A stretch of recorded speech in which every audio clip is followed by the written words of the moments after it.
Assalamualaikum warahmatullahi wabarakatuh. Apa kabar anak-anak? Ketemu lagi dengan Bu Dewi. Semoga kalian tetap semangat untuk belajar. Kali ini kita akan belajar tentang penyesuaian diri tumbuhan terhadap lingkungannya. Yang pertama, kita akan mempelajari tentang tanaman kaktus. Tanaman kaktus adalah tanaman xerofit, yaitu tanaman yang hidup di daerah gurun yang sangat kering.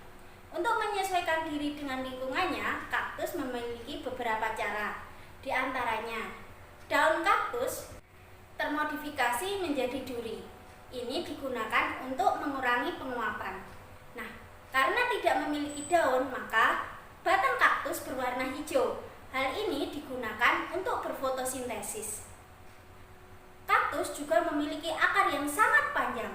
Ini digunakan untuk mencari air. Selain itu, kaktus batangnya itu seperti spons yang dapat menyimpan air. Ini digunakan untuk menyimpan air di dalam tubuhnya sehingga dia tidak akan kekurangan air. Selain itu, batangnya juga berlapis lilin. Hal ini mencegah penguapan air dari batangnya. Selanjutnya, kita akan mempelajari tanaman eceng gondok. Tanaman eceng gondok adalah tanaman hidrofit atau tanaman yang tumbuh di air. Eceng gondok hidup di permukaan air. Untuk menyesuaikan diri dengan lingkungannya, eceng gondok memiliki beberapa cara. Yang pertama, pangkal tangkai daunnya itu menggelembung, digunakan untuk mengapung di permukaan air. Selain itu, akar eceng gondok sangat lebat.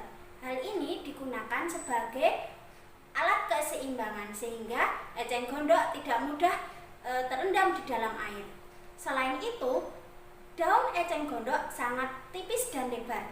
Hal ini digunakan untuk mempercepat penguapan karena dia hidup di dalam air. Selain itu, permukaan daunnya juga berlapis lilin sehingga daun eceng gondok tidak mudah basah sehingga tidak mudah untuk busuk. Selanjutnya adalah tanaman teratai. Tanaman teratai hidup di air atau disebut juga tanaman hidrofit. Apa bedanya teratai dengan eceng gondok? Teratai hidup menempel pada substrat atau dasar kolam atau dasar danau. Nah, untuk menyesuaikan diri dengan lingkungannya, yang pertama, daun teratai tipis dan lebar. Hal ini digunakan untuk mempercepat penguapan.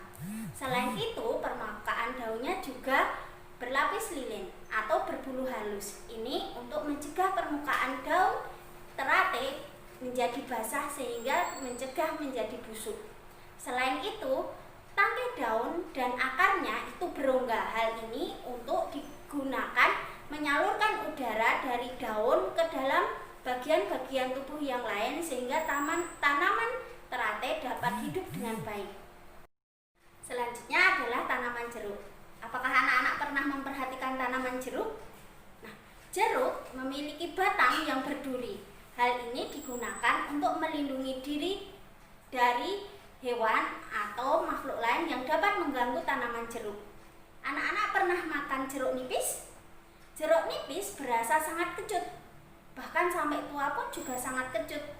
Hal ini digunakan untuk mencegah hewan atau makhluk lain memakan buah jeruk yang masih muda sehingga bijinya bisa berkembang sampai tua sehingga dapat digunakan untuk berkembang biak. Selanjutnya adalah tanaman kantong semar. Tanaman kantong semar hidup di daerah yang miskin nitrogen atau kekurangan nitrogen. Nah, untuk memenuhi kebutuhan akan nitrogen, tanaman kantong semar memiliki beberapa cara. Yang pertama, ujung daun kantong semar termodifikasi membentuk piala. Ini digunakan untuk menjebak serangga. Nah, serangga ini kemudian akan dicerna untuk diperoleh nitrogen untuk kebutuhan dari tanaman kantong semar. Untuk memikat serangga agar datang pada kantong semar, maka tanaman kantong semar juga memiliki cara. Yang pertama, pada permukaan piala kantong semar terdapat cairan nektar yang dapat menarik serangga. Selain itu, tutup pada piala itu juga pada malam hari mengeluarkan cahaya. Ini juga untuk memikat serangga agar datang kepada kantong semar. Selanjutnya adalah tanaman Venus. Sama seperti kantong semar, Venus juga tanaman yang hidup di daerah kekurangan nitrogen. Tetapi ada bedanya antara kantong semar dengan venus. Pada venus dia memiliki daun berengsel yang dapat menutup yang digunakan untuk menangkap serangga. Nah, ketika serangga datang pada permukaan daun tersebut, daunnya akan menutup dan kemudian serangga tersebut akan dicerna untuk diperoleh nitrogennya. Selanjutnya adalah tanaman talas. Talas hidup di daerah yang lembab atau sering juga disebut tanaman higrofit. Nah, talas karena hidup di daerah yang lembab memiliki beberapa cara penyesuaian diri. Yang pertama, daunnya tipis dan lebar. Ini digunakan untuk mempercepat penguapan. Selain itu, permukaan daunnya juga sulit basah. Ini untuk menghindari pembusukan. Tanaman selanjutnya adalah tanaman jati.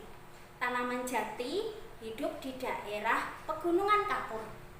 Pada daerah pegunungan kapur, pada saat musim hujan akan banyak air, sedangkan pada musim kemarau akan sedikit air.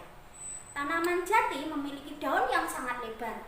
Nah, untuk itu pada musim kemarau tanaman jati akan menggugurkan daunnya.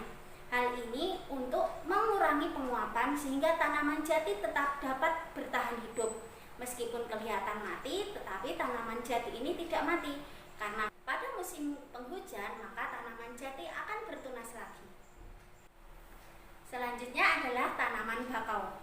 Tanaman bakau hidup di pesisir pantai yang berlumpur dan berkadar garam tinggi. Untuk menyesuaikan diri dengan lingkungannya, ada beberapa cara. Yang pertama, yaitu bakau memiliki akar napas. Akar napas bakau ada beberapa macam.